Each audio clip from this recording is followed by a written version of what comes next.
आदित्यहृदयम्। ततो युद्धः परिश्रान्तम् समरे चिन्तया स्थितम् रावणम् चाग्रतो दृष्ट्वा युद्धाय समुपस्थितम् दैवतैश्च समागम्य द्रष्टुमभ्यागतो रणम्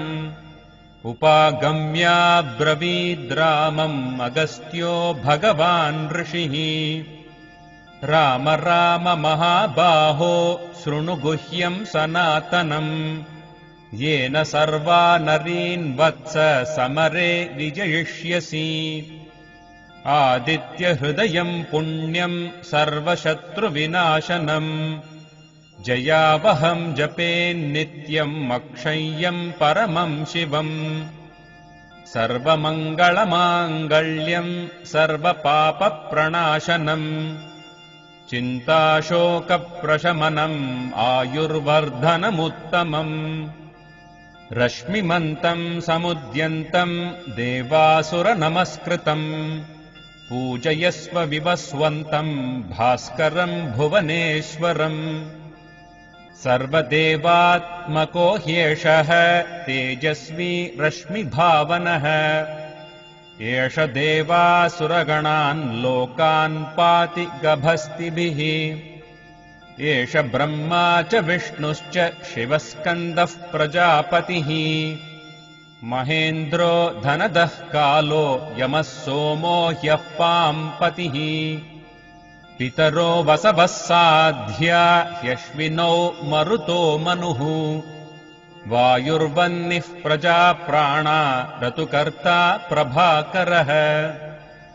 आदित्यः सविता सूर्यः खगः पूषा गभस्तिमान् सुवर्णसदृशो भानुः हिरण्यरेता दिवाकरः हरिदश्वः सहस्रार्चिः सप्तसप्तिर्मरीचिमान् तिमिरोन्मथनः शम्भुस्त्वष्टा मार्ताण्ड अंशुमान् हिरण्यगर्भः शिशिरस्तपनो भास्करो रविः अग्निगर्भोदितेः पुत्रः शङ्खः शिशिरनाशनः व्योमनाथस्तमोभेदी ऋग्यजुस्सामपारगः घनवृष्टिरपाम् मित्रो विन्ध्यवीथी प्लवङ्गमः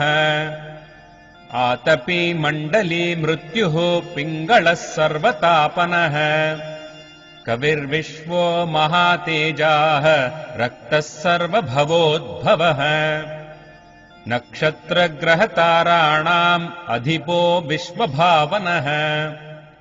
तेजसामपि तेजस्वी द्वादशात्मन्नमोऽस्तु ते नमः पूर्वाय गिरये पश्चिमायाद्रये नमः ज्योतिर्गणानाम् पतये दिनाधिपतये नमः जयाय जयभद्राय हर्यश्वाय नमो नमः नमो नमः सहस्रांशो आदित्याय नमो नमः नम उग्राय वीराय सारङ्गाय नमो नमः नमः पद्मप्रबोधाय मार्ताण्डाय नमो नमः ब्रह्मेशानाच्युतेशाय सूर्यायादित्यवर्चसे भास्वते सर्वभक्षाय रौद्राय वपुषे नमः तमोघ्नाय हिमघ्नाय शत्रुघ्नायामितात्मने कृतघ्नघ्नाय देवाय ज्योतिषाम् पतये नमः तप्तचामीकराभाय वह्नये विश्वकर्मणे नमस्तमोभिनिघ्नाय रवये लोकसाक्षिणे नाशयत्येष वैभूतम् तथैव सृजतिः प्रभुः पायत्येष तपत्येष वर्षत्येष गभस्तिभिः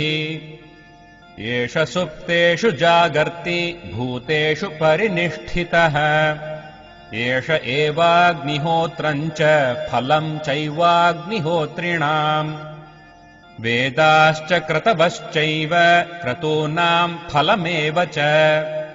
यानि कृत्यानि लोकेषु सर्व एष रविः प्रभुः येन मापत्सु कृच्छ्रेषु कान्तारेषु भयेषु च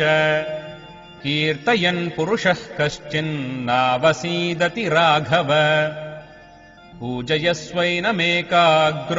देवदेवम् जगत्पतिम् एतत्त्रिगुणितम् जप्त्वा युद्धेषु विजयिष्यसि अस्मिन् क्षणे महाबाहो